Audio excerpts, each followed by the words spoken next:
Who's going to start, Jeremy? Who's going to be intro man? Do you want to start it, Anja? I know you had emailed me. We could start the first session with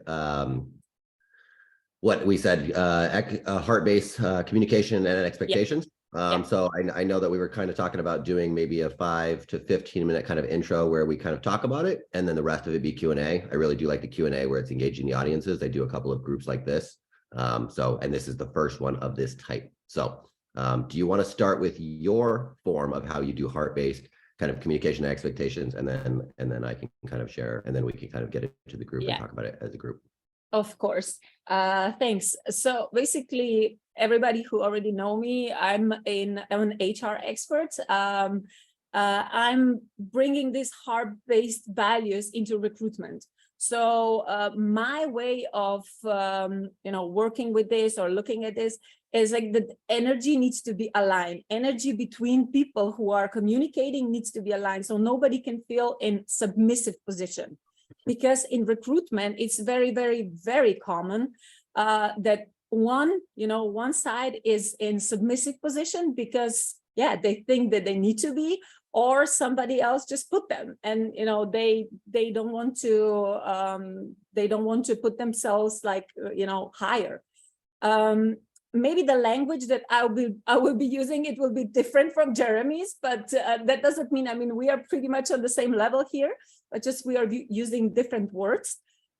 So with this expectations and heart-based communication, what I really wanted to say is like that we could really communicate without any excessive pressure. For example, would you be so kind and put into the comments, in messages, like what do you think are the most the most common reasons for miscommunication?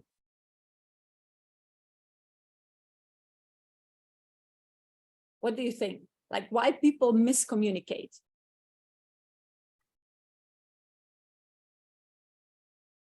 Insecurity, different expectations. Yeah.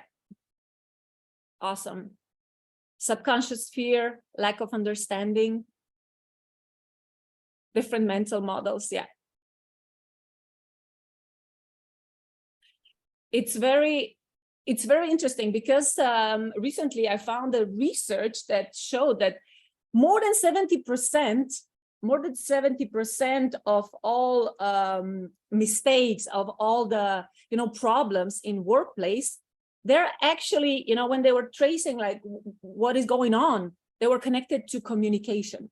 So I like that one. Stereotypes, cultural differences. I actually put together like few more points. So it's biases, past experiences and biases. A lot of people, we have like all this stuff that we believe, that they are true. And we make decisions based on what we believe, but we don't really think about what other people think. So that's really common. And also sending mixed messages. I'm pretty sure that you've been in position when somebody, was saying something, but feeling and acting completely different. So this is very, very common as well. That can cause some problems. And then unfocused listening. I think that Jeremy, will be also talking about this, that deep listening, that you really need to listen to somebody who is saying something. Because if you are not focused on listening, then you cannot really hear it. But it's really important also to stress that you can really genuinely listen to somebody and not be completely, not agree with him. Like you can say, okay, I don't agree with you, I see things differently, but you can still like wholeheartedly like listen and accept his message. You just don't have to agree with him. So this is, for example, one intro about it, like what I'm doing, like not every time, but I'm also using heart math techniques. This is because I'm a heart math trainer. And I'm using like heart focused breathing. So before reaction, when I get the information or whatever, it's like when I'm in interaction with somebody, I really am aware of what I'm saying and what I'm giving back. So this, maybe we can start with this. If anyone wants to add something, that would be perfect. You can raise your hand so I can just maybe I can share my side and then we can kind of jump into Q&A. Perfect. Yeah. Okay. Perfect. So for me as an investor, I have to look at the people science of things. I'm a former programmer and did artificial intelligence on a project with the FBI and Secret Service, and I've kind of applied that algorithmic mindset to people science. And now I love people science, and I love all humans, and I want to kind of connect the globe. So we look for things like listening, right? I look when a founder is pitching me, I look for people that are listening. If they were to cut me off, I don't need the attention, right? But if they're not listening, they're not actually going to hear the information. They're not going to listen to other investors or customers or employees. And now this founder is going to be belittling other employees, right? And I have to be aware of that. We want to be able to listen. There's 3 high-level forms of listening. 1 is our direct verbal listening. 2 is one of my business girlfriends brought up recently when she was like, I'm cold. And then she wanted the guy to go get a taxi cab, right? And it was a little bit indirect, but this is tier 2 form of communication that some people use. And when you do have that skill to listen to the indirect form, that's just a great extra skill, right? And then tier 3 is being able to do things like watch eye contact, body language, tone of voice, and micro expressions, right? If somebody looks away when you're talking, and they're disinterested, are they disinterested, or are they looking at something else, right? But if we're ignoring these, and a lot of people ignore these in conversations, and you don't know when someone's disinterested, you don't know when someone's focused, you don't know when somebody's annoyed, you don't know how long someone's thinking when they look up for a couple seconds or whatever, right? So this is tier 3 form of listening. Another thing she talked about, right? You talked about like the submissive part, right? When we talk to other people, it kind of by default puts a teacher-student mode on, and it kind of can make people feel, even if it wasn't your intention, like they're less than, right? And we don't want to make people feel like they're less than, so we kind of want to be careful, except for like in a speaking position where like right now, when we're having a normal conversation, we don't want to talk necessarily too long, because then the other person thinks like, why are you explaining this to me? Like, I already know this, and did you ask that, right? So conversations could kind of start with like 10 seconds, somebody talks, 10 seconds, somebody else talks, then it grows up in like a pyramid, 30 seconds, right? But if somebody starts a conversation and starts talking for 3-5 minutes, somebody that takes up an entire meeting, there's not a lot of listening going on. There's not a lot of collaboration going on. And there's a lot of potentially I'm better, or I'm not listening to other people, right? As me being in $1 million companies, $1 billion companies, managing teams and teams of people, I've had someone come up to me. She said, so-and-so cut me off and I felt really unvalued. And then I have to go to him and I have to say, we can't do that. We can't go cut people off. It makes them feel unvalued, right? So this comes up a lot and people aren't paying attention to it. And cutting off is one thing. Listening and watching for those microexpressions is another thing. Org chart hierarchy. A lot of managers, leaders, C-suites, founders, they seem to think they have control of an employee, or they seem to think they're better, or that they can instruct and tell somebody what to do. And they forget this is a consensual relationship. Like both people are agreeing to be there, right? Payment direction does not indicate control. We're all still human beings. And so people need to realize that managers can ask their employees, can you do this, right? I train a lot of founders and mentors. That's one of the companies that I run. And I train founders and leaders that you can't just go tell your employees what to do just because you pay. You can ask them. So I will ask people, right? And everything starts with the interview. It's really important when you start with the interview. Is I always like to know, what is somebody's current interest? What is their kind of background story? And what do they want out of the next 2, 5, 10 years of their life? If I can really make sure those 3 things are aligned, their background, their future, and that this job that I'm going to give them or partnership with them on is aligned for that, then for the rest of the entire weekly one-on-ones that I'm doing, the rest of the entire year, 2 years, however long they are with me in this company, in employee form, in partnership form, etc., I can always reference, oh, we're going to do this project because that's what you said you wanted in your goal, right? It's a two-way relationship that I can always anchor everything I do or ask them to do in a project form to what they said they wanted in their life. And this is about setting expectations with people, right? We're not then pushing ourselves on other people, whether this applies to professional relationships, personal. I do this with friendships. You can do it in a significant other context. Always asking other people for what do they want in their life, and then finding that alignment. When we're aligned, then we're both going in a direction together. We're both going to solve impact and cancer and any other projects we're interested in together, as opposed to it's a me versus you type of thing.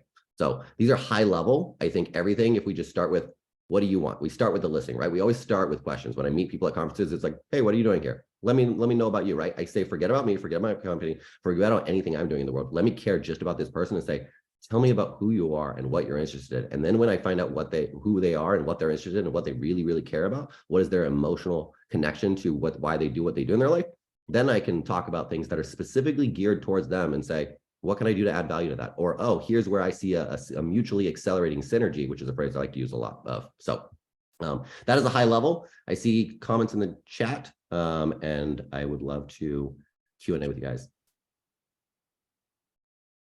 I'm going to read some of the chat and yeah, and I'm just going to add something, because today I actually learned a new word, which is grandstanding. Are you familiar with that, Jeremy? Yes. Grandstanding. Yeah, I didn't know what that means. Actually, it means that you're trying to convince other people that that your answer, your truth is the right truth, or the only truth, which is, common problem. I think I understood it right. Yeah, is it?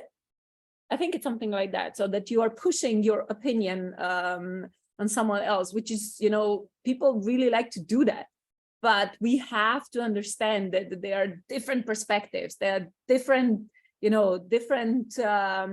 different parts that make the whole. So yeah, grandstanding is a new word that I will write it down today.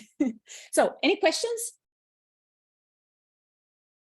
Yeah, beautiful word for manipulation, exactly. I would not put it as a question, but what I put it into the chat as well, that everything what I've heard is really about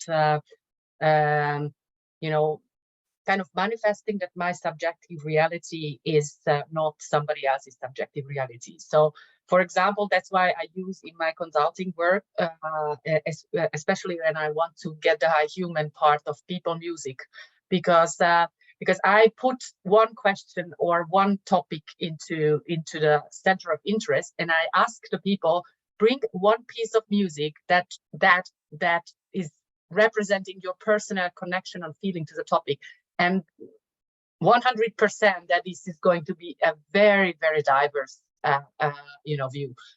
Beethoven's Fifth Symphony for someone is drama, and for another person is power, for another person is a memory, a positive, because it was the favorite song of grandfather or whatever. So this is a very good way to just show these internal landscapes and different landscapes of people. And then what we do in these exercises, it's no intention to come to a conclusion, because I think there is another way that why we communicate, because we want to get a result, we want to solve something or whatever, and we just forget the mindset of discovery, learning, co-creating, where you don't have, first of all, that I need to achieve something, but I just collect ideas. I just let myself impressed by other perspective and identify my blind spots or whatever.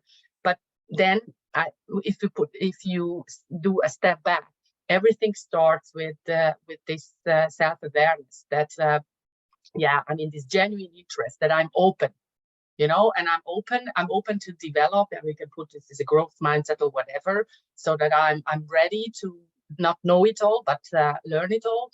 And many times I think this is already the barrier, because people are not flexible enough for different reasons, for conscious and subconscious reasons as well, because sometimes they are just insecure and they just get into their communication because that's the only security what they have. So I think the interesting piece is really, that how can we nurture these human to human connections where there is no intention, but the people are wholeheartedly there and interested in each other without first wanting anything from each other, but just understanding that your world is equally nice and acceptable. We don't search for the truth. This is not the purpose here. We just want to understand, this landscape of different minds and different feelings and different people. But in the business life, last sentence, very often they consider these type of things like, oh, this is the fluffy stuff, let's get to the business, let's get to the to-do, so we don't have time for Show me the money. Exactly. And you know, I say like we write to-do lists like hell, but why don't we write to-be lists? Why do I don't understand what is on the to-be list of another person, that he or she wants to be communicated like this, or she doesn't want to be in an experience like that, etc. This is where we don't spend time. But I think this is something that makes a difference. And if we are in the age of artificial intelligence, this is going to be the piece that you would never be able to algorithmize, that it would never be the machine. This would be the human part. All the rest, you know, details, tell me the bullet points, etc. ChatGPT, whoever does it, but your intention, your feelings, you know, your sense of what's going on, this is what the machine is, at least now, not able to do. Thanks, there's a lot of times in conversations I will watch the power energy. Is it going out or is it going in of somebody or to one person, right? And so if somebody's trying to take power and they're trying to hold the attention or talk over somebody else, if I'm trying to collaborate with them and up level them, we'll have to work through that. But I will often power myself down because being in a high powered position can be triggering, and you can see that in microexpressions. You can see that in eye contact, right? So when we're aware of power, when you're dealing with a more confident, secure person, which is really rare, probably less than 5% of people I experience, right? When you deal with that, you don't actually have to worry about talking about accomplishments and it being offensive to them or talking too long. You don't have to worry about those things. But for most of the population that still is living with insecurities driven by goal chasing, etc., and haven't kind of started to live with like a timeline oneness, which is a concept I can talk about at some point. You know, we have these insecurities. People are waking up, chasing their goals and feeling less than until they achieve their goals of life, lifestyle, money, love, etc. So yeah, when we're aware that, you know, the power dynamics that are going back and forth between people, and we can pick up on those, a lot of times I will power myself down. Not that I was ever powered up, but like I will power myself down and just give compliments to them, give energy to them. It's calming, and then it opens their ears. And then we are able to then start collaborating from there. So that's kind of a method that I use. Yeah, and Jeremy, you also mentioned the other time that we were talking that words have power, like specific words. Like you really, you know, you should choose your words. Yeah, words have a lot of power. And I mean, even if we look at the word like camping, right? I always use this example where somebody goes camping, they get chased by a bear, they have bad food, their parents leave them behind, right? Somebody else goes camping, they have a great experience, they have great food, they had a great hike, right? And like now you say the word camping to somebody, and camping means two different things, and it's going to trigger a totally different set of emotions. So even when we have word specificity, even when we're careful with our words, we can still have massive miscommunication. So when we want to, I'm reading comments at the same time, when we want to get clear on communication, right? We want to get clear on the words, but then we also want to ask more questions around what do you mean when you say camping, right? When we say a project is done, what do you mean by done? Does that mean the UI is done, design pixels are perfect and everything, right? Like this messes up a lot of communication, messes up a lot of companies. Communication is something I'm really keen to watch, especially me as an investor, looking at which companies I can invest in. Like communication is a massive bottleneck at scale, even when you have a great founder, great product, great market, etc. So yeah, I love all this that you guys are talking about. Yeah, Noeli, I think that you were raising your hand. Yes, I was, but in the along Esther's talk, I think we covered some points I would explain in this moment. So let's go with the flow, and I will come back with something to add or something to ask. Great, perfect. I see Eartha with a physical hand raise. Yeah. Yeah, look at me. And no, just one question, because Jeremy, you were talking about the power of words, and I love this. I just want to ask something about the sound and voice, because I've been working with holistics really longer than I would like to talk about it. But after certain level, it became very important for me, the way, not only choosing the right words, and sometimes, as you told just now, one word, camping, can be a trigger for someone else, but how to use the voice per se as an instrument of goodness and connection to the heart. So did you have something to talk about this? It would be very interesting.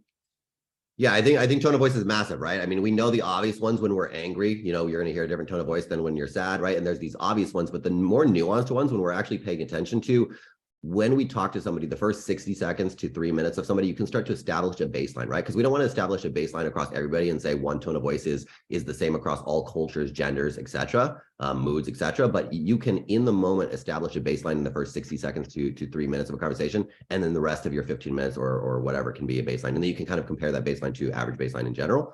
And so you can kind of see if there's like an annoyance tone of voice, or you can see on a certain inflection of the tone of voice on a certain word when a certain question is asked, right? We want to be aware of these things. And we also want to be aware of how our tone of voice comes across. Is it coming across caring? Is it coming across like I care about you as a human being? Or is it coming across as I know everything and I'm just going to hear and speak at you guys, right? And one of the best ways, like when I talk about eye contact, body language, tone of voice, and micro expressions, those four a lot of people will initially start to think, oh, well, then is my eye contact wrong? How do I change my tone of voice? And it's like, don't think about those things necessarily. Think more of like when you put it in your mind, I care about this human being in front of me, your tone of voice, eye contact, and all of that will automatically follow. So when you enter meetings and you say, I care about this human being, I'm here to help the world, etc., and you put your mind in the right state, everything else will follow. And that way you're not trying to hack anything. And that way you're going to come off consistently, right? Because like for me, being really, really good at reading those things with people, I can know when somebody's just trying to inflect their voice, but their eye contact isn't consistent with it. Their words, their background story isn't consistent. You can kind of see that consistency and measure a defensibility of authenticity with people. So yeah, tone of voice is extremely important to watch and in yourself and in other people. Yeah. Yeah, cool. Cool. And then I think Ursa had a question. Ursha, okay. Yeah, it was more of a comment. Hi, it's comment. lovely to meet you. So yeah, I work as a therapist and a coach, and I think it's really interesting, like just, you know, well, both the self-awareness that Esther was talking about. I think a lot of the time people who come, for example, to therapy or to coaching, a lot of the time, they're not even aware of their needs, or they've been afraid or conditioned to not even voice their needs. So I feel like, yeah, with expectations, sometimes on the employee side, probably it's also like both. Am I aware of my needs? And yeah, am I aware of when I'm happiest in a surrounding, in a working environment, for example? And then, yeah, and then do I have the safety? Do I feel like I can communicate it and it will be heard? Will I be listened to, or will I be rejected? I feel like, yeah, it's like an important thing to have in mind, in a sense. And there's this model as well, like, I don't know if you know it, like process communication model.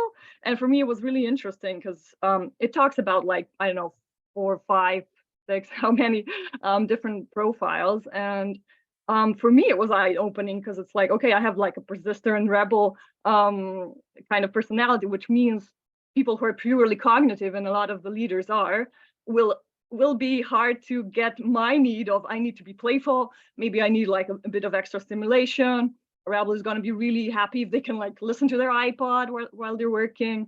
And with the persister base, it's really like, okay, I have my convictions. And Esther was talking about, like, so important to have this flexibility. And I think even some personalities might have it easier with that, and some might have a harder time. And for me personally, in some environments, probably why I'm on an entrepreneur's journey as well, it was hard for me because I wasn't aware that that's really important, but I could feel when I wasn't feeling okay, and was because it was that recognition of work and my convictions that was really important to me, and this like creativity and being playful. So I think a lot of the time we're not even aware, or a lot of people are not aware. It's important to raise that awareness, self-awareness. But like you said, Jeremy, I thought that's really great. And at the same time, so it can be really easy when you go with this intention, right? The power of setting an intention. If I go and set the intention, I really care about this person, and let me find out what makes them happy. Let me help them find out what, how this connects to their goal. I think that's such a great, simple tweak that we can make, right? And it makes all the difference. It doesn't have to be that complicated, right? Yeah. And awareness is super important. It's part of why we're talking about this, right? Like, we're not coming in here necessarily. I'm not coming in as a doctor and saying I'm going to give you guys some new information in the world. We're talking about it because even adding more word clarity around this, and all of us sharing our perspectives, right? That's adding color to this and how we can kind of execute it. Because camping will mean one thing to another person. And like when we're using these different words, right? Anja will use different words, Ursula, Anja, Esther, right? We'll all use different words, but we're kind of getting at the same thing. We're understanding what kind of words can, you know, and we're getting clarity around things. So awareness is really important. And then, yeah, safety of bringing things up. A lot of times I, in the past, had employees on the team that, you know, in a lot of normal world, people would say, oh, I'm sick. And you know, they'd call it a sick day and then they go snowboarding. And I would always tell people, I'm here to support you. If you want to go snowboarding last minute, go snowboarding. I'll go snowboarding. I don't care. Go snowboarding. You don't have to lie to me. I would incentivize openness. The other thing I do to incentivize openness and truth telling is I will agree with nearly everything that people say, not to a toxic or a bad way, but you know, if somebody wants to go with something, I say, okay, I don't agree with that, but I'm going to support you anyway, right? I incentivize their authenticity. If I were to say, no, I don't agree with this, if I were to change my tone, if I were to reject anything, it incentivizes them to not do it. And for people to be really aware that when we communicate, we are incentivizing other people. And so how does this word or statement or tone incentivize one thing or another thing? To be aware of that is something I'm really focused on as well. So, and that creates that safety that you're talking about. Yeah. Yeah, it's actually in 2012, I don't know if somebody is familiar with it, but in 2012, there was a huge project Aristotle. It was done by Google, and like all the research, you know, that they pulled together and they did, it was psychological safety. It's the first one. It's the most important thing in effective teams. For example, in organization, psychological safety, but people, they don't really, you know, understand what does that mean. I think that communication and, you know, how we talk to each other, how we treat each other, and especially like how we understand each other, because I think that we should, you know, we should kind of learn to exchange each other's manuals, if I can say it like that. So, you know, we don't really assume as, okay, you know, I don't know, he has hands like this, now he's angry at me, you know. It's like, we should talk about it, that these are not set standards, like these are fluid stuff. And communication is expectations, like communicating expectations is yeah, it's pretty big deal in business world in general. So exchanging the manuals I think is really important to be able to say, you know, how do you communicate, right? Whether you're asking an employee, whether asking a friend or a significant other, how do you like to be communicated? What's important to you? What words are triggering for you? Yeah, I think that would make a lot of difference in companies as well, you know, like from the start. If something like that would be put on a paper or something. So yeah, any other question maybe, or I will pull Sandy out. Okay, Dragon, first Dragon, then I really want to ask Sandy about the heart, about heart connections. So Dragon, thank you. Yeah, I would like to know from you and Jeremy, what is your expectation from this meeting? Good question. Love that question, Dragan. Yeah, I'm really looking forward to see your perspectives. How do you see this heart-based techniques or values in business world? Because you are all entrepreneurs in some way or another, you know, and we definitely would like that you share the energy, you know, like whatever we learn here, that you pass it on, because this is the intention. And then for me, yeah, I mean, I want to grow this group. I mean, when I have a global group of founders and investors, and I'm coaching up founders all the time. A little bit about me, just high level, is like my whole goal in life, everything I do is centered around, I want to go and impact 3 billion people. I'm the crazy person on the calls usually, and that means I need to build, run, invest in, advise 1,000+ companies. It's a crazy vision, but I do have the math and the team to figure it out. Not to figure it out, but to execute it. So this means building the world's largest investor and founder network, which I'm working on. I have a global network and it's getting larger by the day. And so, you know, me as a VC investor and other investors, we know that money is actually easy to get. As much as people chase it, it's easy to get. The harder thing is actually creating scalable founders. And so that's why I created the Rocket Mindset company, to coach up founders and leaders. And a lot of what I find in there is communication and topics like this that are actually holding back companies to scalable growth. Insecurities are holding people back, poor communication, people not exchanging manuals of each other, people not understanding each other. is a massive thing. So if I can get on a weekly Zoom call with Anja like this, and this is the first session, and we can get this free information and conversation out to thousands of people as we grow this up, then that has a cascading effect to the rest of the globe, and ultimately to impact at 3 billion people. And part of that 3 billion people is like, can we go solve cancer like my mom passed from 4 years ago? Can we solve world hunger, anxiety, depression? Can we solve gender gaps, race gaps, and all those things? That's what I'm geared to do. So if I can do a free Zoom call weekly with Anja and talking to people and getting to thousands of people, that we're all just discussing this, that's going to have a cascading effect. So that's where I'm driven. So yeah, and also I want to mention collective consciousness. This is something that it's really driving me. So it's basically, I want to help raise collective consciousness, and this recruiting world, this is my world, and I'm really, really on a mission to do that. So is this a good answer to your question, Draga? Yes. Okay, good. Esther, yeah, sorry. I just wanted to ask or whatever, because I'm now transitioning myself into being an angel investor. And actually, I just identified that I would like to transform myself on a longer run into a venture capitalist as well, because not because of the title or whatever, but I love this connecting people with ideas, connecting people with people, and making through that a better world, etc. And we had, I already invested into a food tech startup like a couple of weeks ago, so it's very new. And I just want to share a very interesting thing, and I want to hear your perspective, Jeremy. That we had an advisory board meeting, and I'm working with my founder, like, you know, a little bit reshaping the business plan, go to market or whatever. And she had as well the assumption that, like, okay, we could do, for her it's very, very important, and she likes that I do it very much with her personal focus in mind and treating her really like, you know, as a human. Because I told her, like, you know, when I got to know that I love the idea, but now you need a break. You look like completely distressed, etc. I want you to smile again, because if you smile and if you are creative again, then you deliver much better results, etc. And then she said, like, it's very good, but, and then here is the but if we go for seed rounds, etc.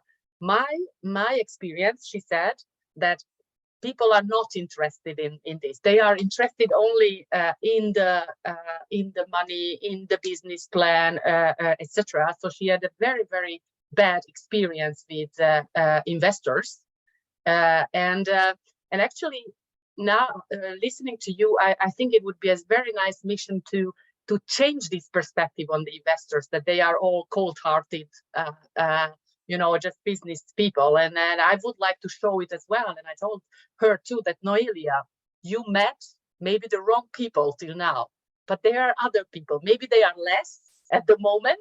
So the 80% or 90% of them you met are like this, but don't assume that they are not nice investors out there. We just need to find them, and we just need to somehow radiate our energy and our way, because they are going to connect. Those ones who want us to do this, don't take them, or we shouldn't take them, because they are going to kill your passion, kill your idea. So, like, how in the top of spreading the word, but what can we do that this venture capitalist circle is getting more human focused? One idea is get more females into that, because I think that's something. But what else can we do beyond education and talking about it, that it's really changing? I'm 50, I don't have 50 more years to wait for the nice investors. I want them now. Where do I find them? Yeah, part of finding people is frequency alignment, right? Like I get on calls like this, I get more visibility, and more people are attracted to me based on the frequency I'm giving out of, you know, heart-centered, growth-oriented, impact-driven, kind of those three things I always mention, right? So we're gonna draw more people to us by getting more visibility, right? So you can go and get more visibility, getting on more Zoom calls, posting more on LinkedIn, building up a personal brand, and draw more people to you that are like that. You can also become that heart-centered and empathetic investor, or a nice investor, whatever words we want to use, and more human, and you know, not just business, not just profits. And yeah, so visibility of yourself and attracting more people to you. There are more people out there. And then there's the other element of converting some of those investors to see more of the human side. And that's kind of what I do with these various groups. I have another group that'll be starting soon with a doctor doing neuroscientists. And so we'll be analyzing the human brain and doing weekly calls on that. And so it's to give more visibility to a lot of things that, you know, VC investors might not be looking at. I'm a VC investor, but I'm newer to it, and I'm definitely not the same as all the other ones. And I'm not saying anything bad or good about VC investors, but I do know the sentiment around a lot of VC investors, just like that people get rejected a lot by VC investors. And even just to touch on that a little bit, not to say that it's right by any means, but I break businesses up into 3 forms. There's a great and profitable business that does not need investment, and you just go straight towards an MVP and you get sales and you don't need investment. It's a great business. Tier 2 is something that is worthy of 2 or 3x returns for an angel investor. And it's worthy of some level of risk. It has some sort of rigor in the business plan and great unit economics, and the unit economics profit margin dictates how the 2 to 3x return comes back in a certain timeline, right? So not every product can actually merit a 2 to 3x return in a certain timeline. And angel investors just happen to want a certain return, right? And that's natural for anybody to say, if I want to invest in the S&P, and this is not investment advice, right? And I'm not talking so much to you. I'm talking to the group too, so I don't want it to seem like I'm trying to educate you. Angel, you know, for somebody to say I want more return than S&P 500 or something else, right? They get to go and invest in a company, and they're just they're by their desire wanting more of a return, right?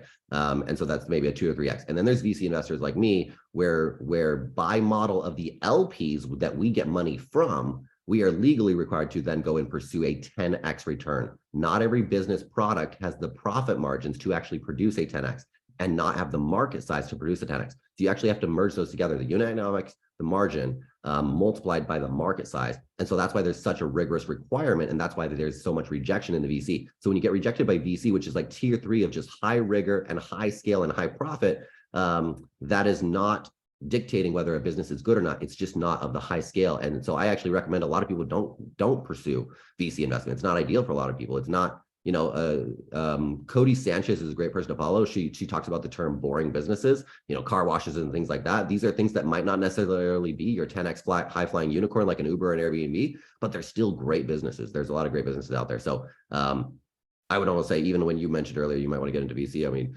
you may actually be very well serving the world in angel, as opposed to getting money from LPs and then having to go be the rigorous one that rejects people because you're serving your LPs that actually just want a high return, right? So yeah. Thank you. Cool. I learned a lot. Cool. Good, thanks. So yeah, if I may, Sandy, yeah. can I pull you into this conversation? Because I'm really fascinated. Yeah, I tried the device that you invented, the heart connection, and I think, you know, that would be really useful in business world. But can you explain, because you are also inventor, like you've been in contact with investors as well, or you know, how did this communication in, you know, cold, cruel business world went when you were doing your stuff? Yeah, first of all, thanks Anja to invite me. Sorry for my English, but anyhow, so I didn't know what to expect, and now I have a little bit bigger picture. What are you doing? And so yeah, there are 2 parts of me. One part is I was for 25 years a therapist, and I also did a lot of work in HRM, and so I have a lot of experiences, but I don't do that anymore. So the other part of me is under this brand Heart Connection, which is inventing and producing devices that help people to reconnect with their own heartbeat. And also, when the invention started to came into my, you know, in my brain, when I start to see this invention, and I didn't try it yet, I didn't made it yet. Already at that time, I knew that can be used very well also in a business environment, because I had many experiences with people trying to do the things you talk about, today. There are so many topics that are very, very important: the voice, the body reading, a lot of things. And as a therapist, I found out that there are two parts of that people can be divided in two parts: the periphery and the core. And so if you touch the periphery, then you have to go layer by layer deeper, so that you can help the other one to recognize their essence, what they really are, who they really are. And so it took so much time, to go layer by layer and to trying to help people to see their essence. And so I was trying to develop a device that do the work for me. And this is the main idea that is behind those facilitating devices for heart connection. So let's say if I want to make a contact with another human being, I found out that I need to connect with them at the deepest level possible, not on the periphery, but at the deepest level. So I found out for myself the best way to do it. And it's a combination of, let's say, body reading and, I had really a lot of practice in therapeutic work. So it didn't took a lot of time for me to find out a specific, let's say, part of the person that is unique inside them. And so I needed 5-10 minutes to check out what is this individual, let's say, essence. And I just spoke. I said, what about this? And I found out that I can connect with them with just a right, how can I say, right insight, And when I had a right insight, the people trust me at that moment. So I didn't have to care how I spoke. I didn't needed to use all those practices on the periphery. I just went directly in. And when I was able to do that, the other side, they start to trust myself. And from there on, I built, anything I wanted to, because they trust me. And this part is not connected with mind so much, It is the way you feel yourself in projection of the other on the other side. So when they feel me through themselves, then they start to trust myself. And so for me, from then on, the road was open. And so there were little problems to guide people, And this device do really the same thing, because it is a kind of a biofeedback loop, a very simple idea. So the sight and the hearing, which are two parts, two distractions, the most important distractions that the sight and the hearing are two ways how we distract ourselves not to be in contact with ourselves. So if I see something outside, or if I hear something outside, my attention go outside and I don't feel myself anymore. And so if you put those two major, let's say, distracting doors in a feedback loop, then you can make them do the work that you, in fact, are trying to do with your mind. It's very simple. So if you listen to your heart in the real time and you see flashing the light in the real time, your nervous system is going within. And so if you put a person on this device in a few minutes, they are more connected with themselves than probably you would do that with a half an hour talk with them. You know, it's not the same with all the people, but major. Yeah, please. Sorry, I don't want to, make a diversion from your topic, but just as a fellow therapist and hypnotherapist, I'm not sure if you're aware of internal family systems, and I'm both like the heart math techniques. I love them for like a similar thing, just like you said, because it connects to a different energetic center, and it just connects to a different vibration.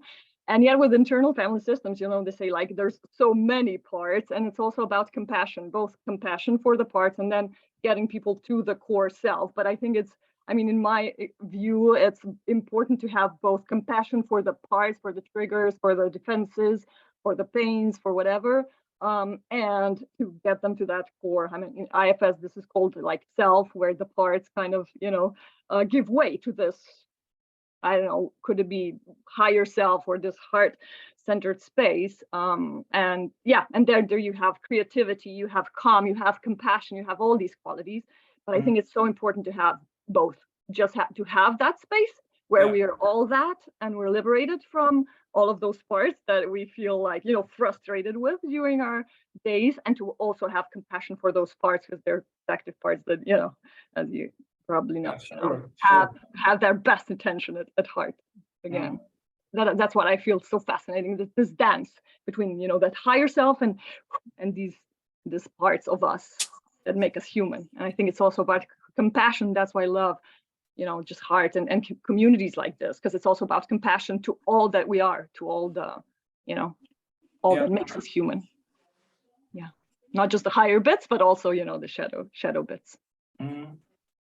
Yeah, it's perfect. It's really interesting. The heart connections. Anja's mentioned it, and would love to know more about that. Thank you, Sandy. I completely understand, because my experience was when I actually connected to this device and I listened to my heart. Like, that was the first time in my life that I was listening to my heart, and I had this mask on, with the LED lights, and like the light was flashing. Of course, my eyelids were closed, but the thing was, like, when you are connected with your heart, and if if people on the other side, if person on the other side is also connected to their heart, it's almost impossible to use manipulation, to lie to each other, in a meeting that maybe will follow. This is what I saw. Like, you are so connected to yourself that you cannot be disconnected to another person. Yeah. I would say it depends on the parts that are around as well. This was my experience, Usha. I know. Yours, like, but I'm just saying it's completely different perspective, of course. It really depends on the agendas of the people. Yes. Everybody has different perspectives, and that's awesome that we are talking about it. It's just like my experience was that it's just, it was an instant connection for me. Yeah, it's not a magic wand. It's a facilitating device. So it helps you to reprogram your attention so that you can easily go inside yourself. So I don't promote the device like a magic pill or something like that. Yeah. It's a facilitating device, and it can be used also to connect people, also not only in partnerships and so on, but also in groups, in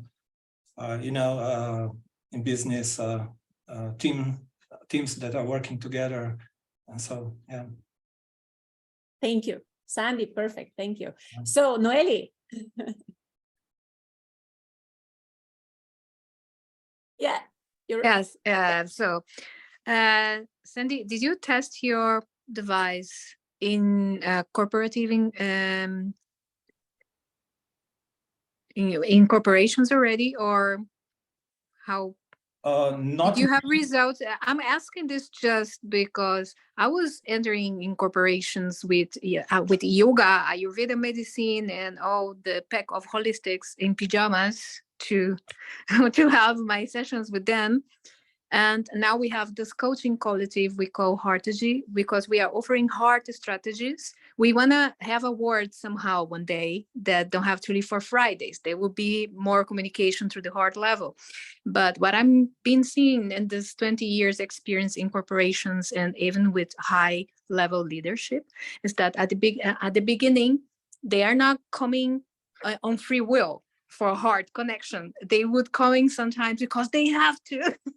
So my question is, you tested already, even with the stubborn ones, or they need that must has heart connection, but how did you have any tests or any things that you were offering corporations already that we can relay upon it? Because I'm having, you were talking and I was like bubbling in ideas about how to use this in the hardest of spaces. And sometimes it is corporation. We're talking all the time here about hierarchy and so on.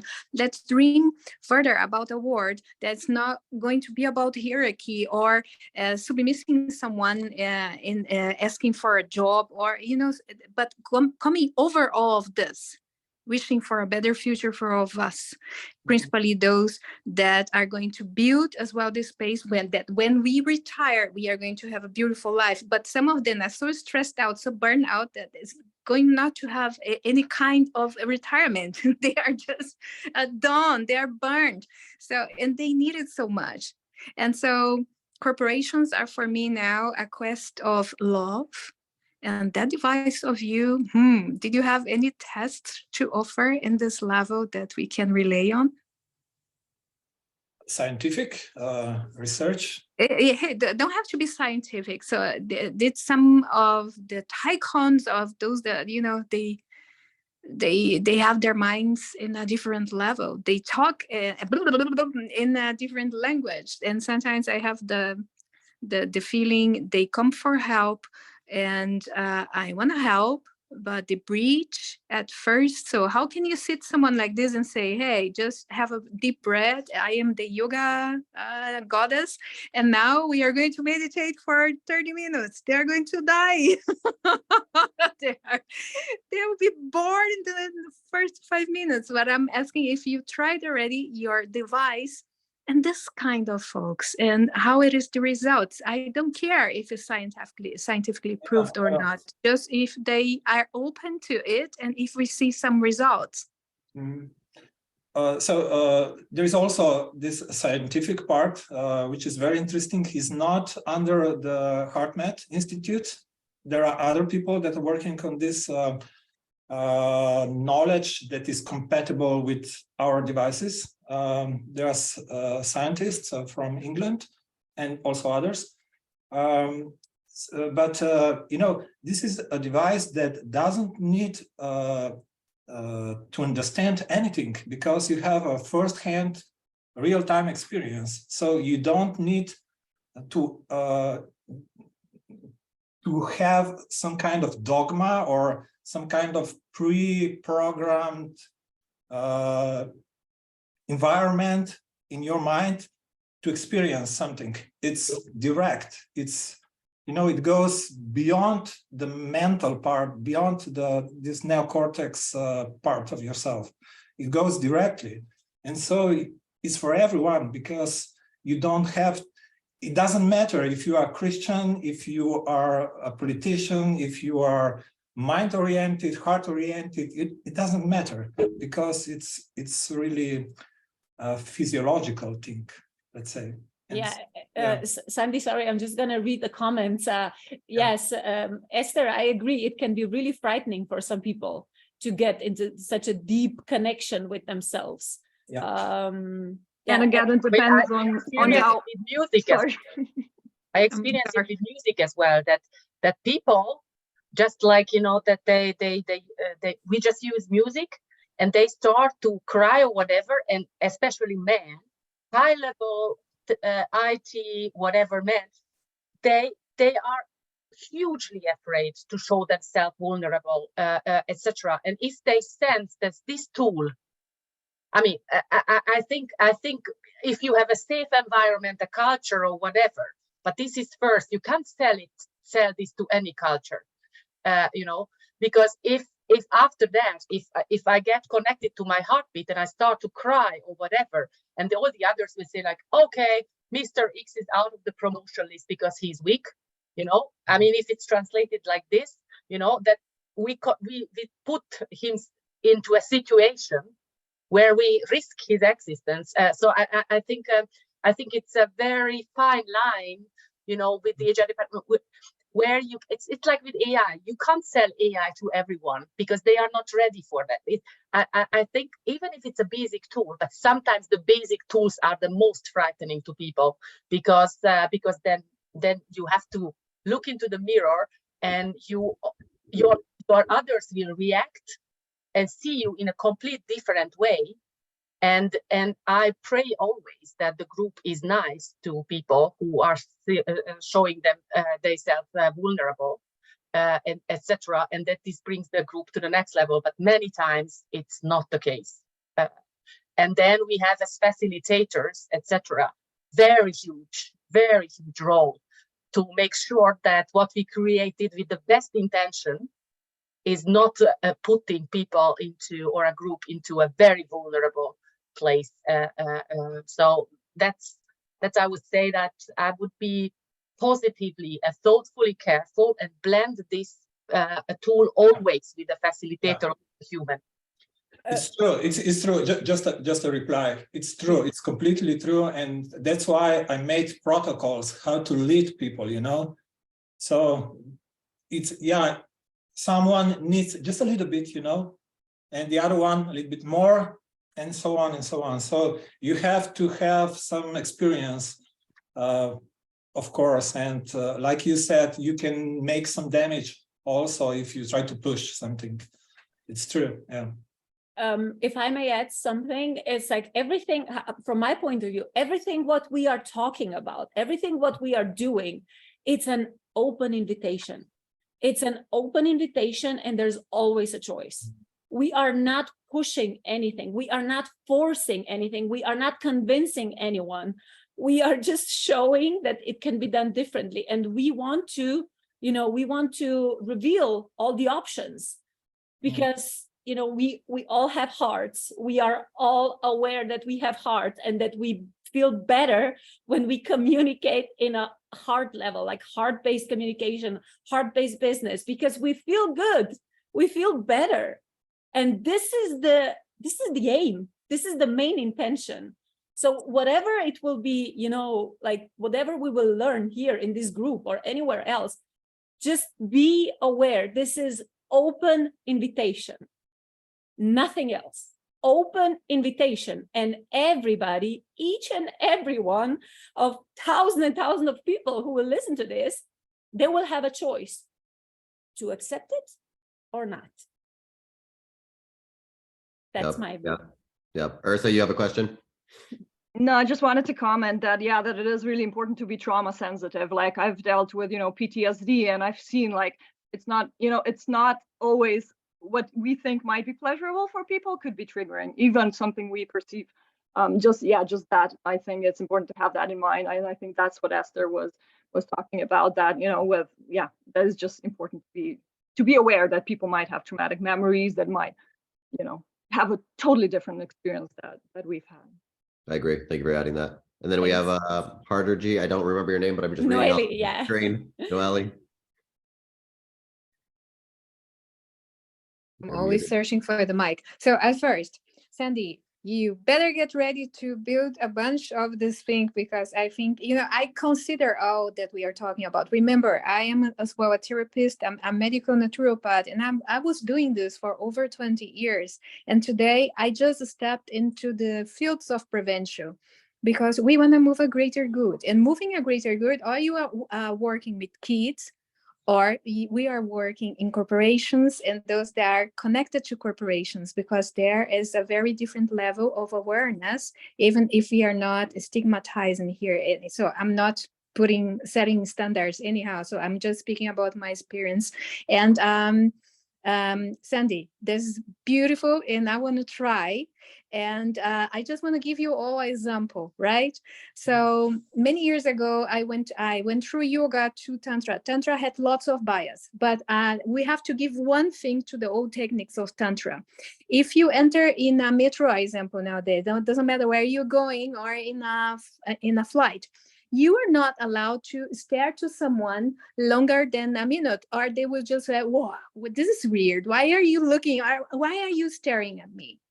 So many rules that are not written in our society just don't let us connect really and try out how it is to connect. So yeah, what I see as a use of this device sometimes is that a device, it is something that we can relate. We love smartphones and so on. It can be just easy, right? And in Tantra, why I give this example? Because it is at the beginning, just the exercise of having the allowedness to look a little bit longer to someone in the room. You're not really interested, but you are allowed just to come to your senses and to look at someone.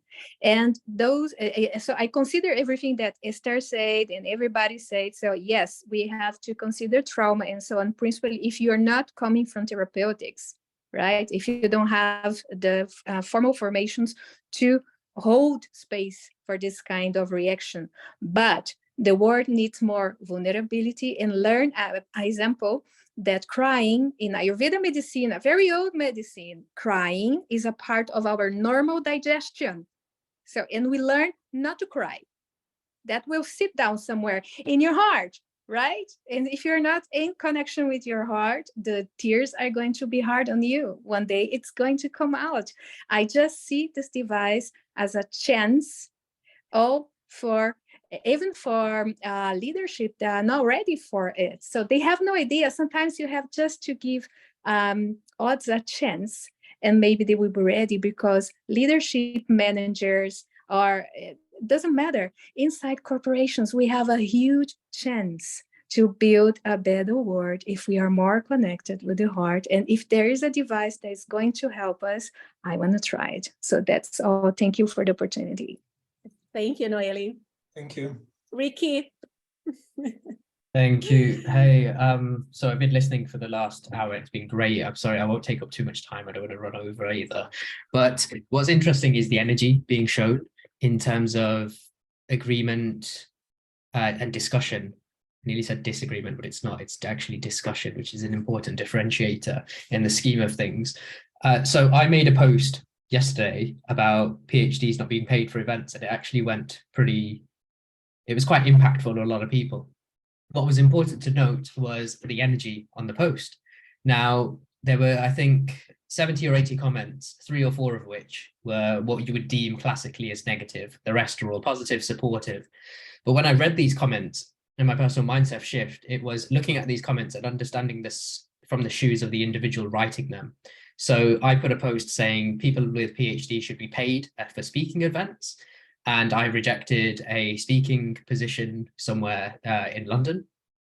And 3 different people commented, what would you deem as a negative response, by saying various different things. I'm not going to go into it.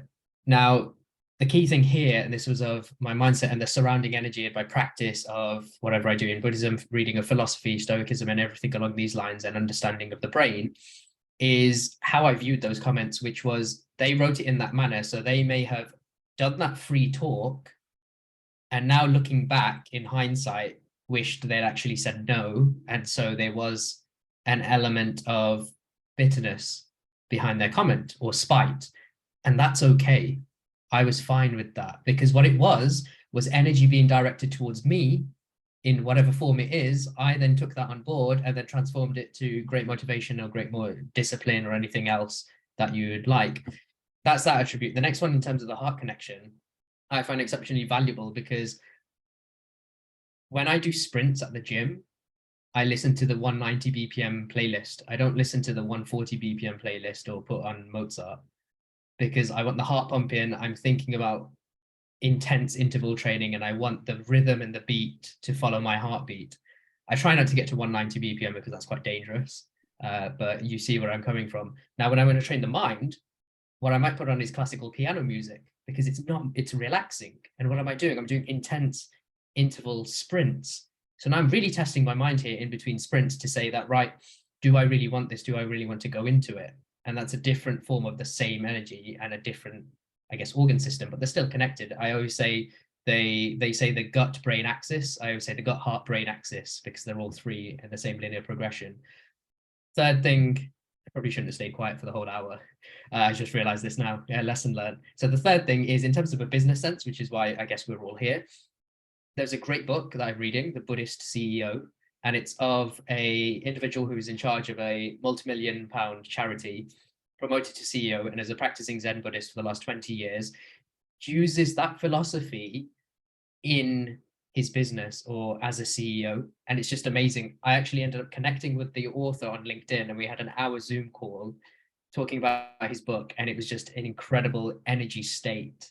And then the final thing I'd say is when I do my Buddhist chanting, there is, so when Sandy mentioned the eyes and the hearing and the sight is what blocks us sometimes. I realize when I do my chanting, the chanting of Nam Myoho Renge Kyo gets out a certain wavelength or a vocal pitch, but also I close my eyes to stop the visual input of this. And then when I get on a certain wavelength, I realize that I'm okay now to again carry on the rest of the day.